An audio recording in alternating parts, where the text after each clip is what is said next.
So during lockdown, I've been up the channel time and again, trying to explain to people the story of what's going on. In 2018, 300 people came across the channel in inflatable dinghies. Last year, the number was nearly 2,000. This year, it's over 3,000 already. Bearing in mind, more people come in the August, September months when the weather's warmer, the sea's warmer. We're on course this year for something like 7,500 people to come across the channel. I've exposed the fact that despite giving £61 million to the French, that the French Navy actually escort the boats over the channel. I've proved that. It's not disputed. Since I've tried to get the public to understand the problems with this, the fact that over 80% of those that come are young males, generally between sort of 18 and 26 years old. Nearly all of them have no identity papers. They claim to come from Iran, but clearly many now come from Eritrea and goodness knows where else. And a lot of you have been in touch with me to say that all over the country, they've seen some strange things happening. They've seen local hotels being filled up with asylum seekers, illegal immigrants, call it what you will. And one of the first places that got in touch with me were some residents here in Bromsgrove in the West Midlands. So I've come up today to have a look. We're going to go to the Bromsgrove Hilton to find out if it's true that 147 people who've come into the country, been put from Dover onto coaches, which are there almost every day. Going to find out whether it's true that that hotel is now full. Now, I think it probably is, because you try and book a room in the Bromsgrove Hilton, have a go. The number doesn't answer. The booking form says that basically it's full for the rest of the year, and this during the middle of the crisis. So let's find out what's going on here in Bromsgrove, and I promise you, whatever we see here today is but the tip of the iceberg. So the staff there all got sacked? No, not all the staff, but I do know I think she was a chambermaid up there. Yeah. Somebody's daughter who worked on the reception. Yeah. She got sacked. Yeah. They was furloughed and then they was like lost their jobs. There must be someone working there. Strange, isn't it? She said that, yeah. Odd. Well, I'll get to the bottom of it. Yeah. I will. Yeah. Thanks a lot. Thank you, nice to see you. At least you do something about it. I'm trying. I'm trying. Well, there we are. It's what we're getting. What we're getting is people saying the biggest problem is that young women are a bit scared to go out because there are gangs of 8 or 10 and they're being wolf whistled and they're feeling uncomfortable. That's the main thing. We've had other stories too, but that's the main thing at the moment that we seem to be getting. I understand the local MP, Sajid Javid, has said nothing, but he said to you that it would be temporary, did he? I had an email from him saying that it was a temporary arrangement, yes. Yes. Well, it doesn't look very temporary. No, it doesn't. Because we tried to book a room, and you can try for this week or next week or September, and there are no rooms available. Hello there. Hi, how are you? Yeah, why didn't get it? Well, I'll come to visit your butchers, of course. No, I did these videos about the English Channel, about all the migrant boats coming over, illegal migrant boats coming over. Since I've been here, I've been told Sajid Javid said it would be temporary, but it's not. It looks to be permanent. Really? I didn't know. Well, that's the impression I'm getting. And we were told it was, well, I was told it was temporary. I was told the government had taken it over.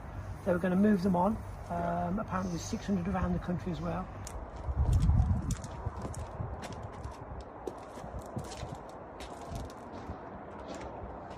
Hello. Hello, Nigel. Bit of a shock, I'm sorry. A real shock. A nice one. Good, thank you. There's no media reporting of this whatsoever.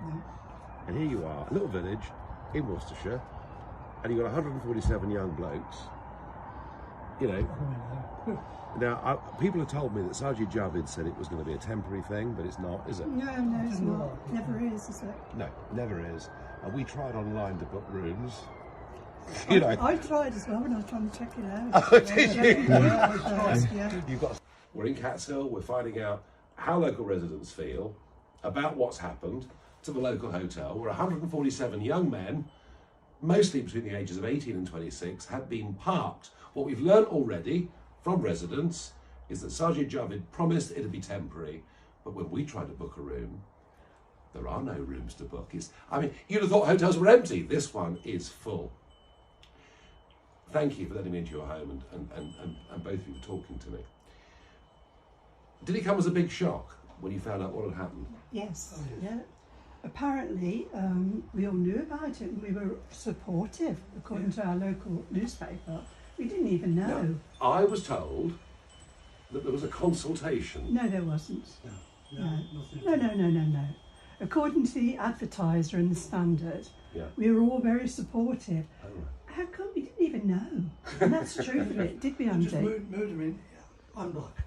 And what I've discovered is it's not just you suffering from this. We're now housing 48,000 people like this. It's just unbelievable. At a cost, an estimated cost over the next 10 years of £4 billion. Why? Yep. You are getting free accommodation, free healthcare, free dental care. You are getting 40 quid a week spending money. Don't. I mean, and you can see why people come. You can see why people come, yeah. The question is, why don't we do something about it? So in short, how do you feel about the fact that your local hotel is now going to be a I'm permanent really centre? annoyed. Really annoyed. Have you told Sajid Javid how you feel? No, because whenever I email him, he doesn't bother to come back. It's just a waste of time, to be honest. You came to my door and tell him. Again. I'm really annoyed at Bar. It's pretty per tell me. She talks a talk, but she doesn't walk a walk, does she? Well, she keeps talking about the Dover stuff, you know, but nothing so far has happened. And the consequence of open doors is what you're seeing down the road here. Mm.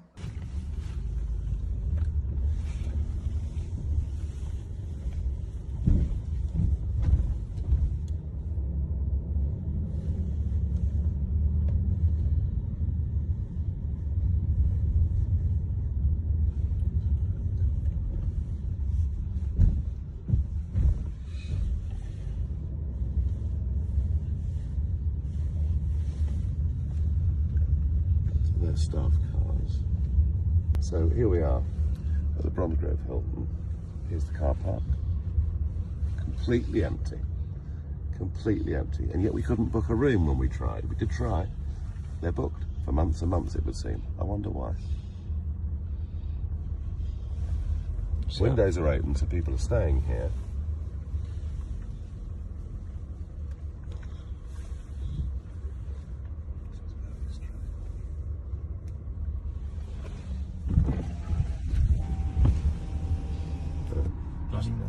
Yeah, just drive on, yeah.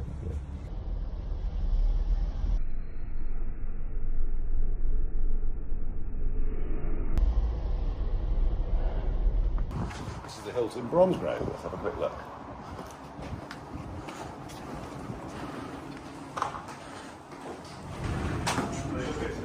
Yes. Just come and have a look. Can we book rooms here? I'm afraid no. When? We can't be talking to my friend, sorry. Right. Take the brand. Can we have a look around? Not really, because it's closed. There's lots of people there. Yeah, hotel is closed to the public. Who's it open to then? I can't disclose the information. Okay. Hello. I'm fine, and you? Okay, thanks. Goody good. You staying here? Yeah. Did you not for the evening, please? Okay. So this is a completely closed off site now, is it? Yeah. You work for Serco, do you? Yeah. Okay. Okay. Well, nice work if you can get it. Thanks a lot. Well, that's the end of our visit to Bromsgrove. As you saw, I walked into the hotel there. Was not welcome. It's closed, but it's not closed because all 147 beds are taken. Challenged by the bloke, asked to get out, told not to film. I asked him, do you work for Serco? He said yes. That company, has been awarded a £2 billion contract over the next 10 years. Now, given that the numbers coming in across Dover are actually bigger than projected, it'll be more than 4 billion. And I want to make this point, all right? It's costing us 4 billion quid. There are 48,000 people in this situation already. Even if their claims for refugee status are refused, which they mostly are, they will still stay in the country. They'll leave the hotel, they'll finish up working, picking fruit, working in the rag trade in Leicester, or whatever it is. They will move into the illegal slave economy in this country. This government, Conservative government, and we're here, by the way, in a Conservative constituency. Sajid Javid, former Home Secretary, is the MP. This government is doing nothing about it. There was a big sign on the White Cliffs of Dover saying everybody welcome. It's costing us a fortune. And a further thought, we've no idea who some of these people are. We've no idea whether some of these might be ISIS. It's possible.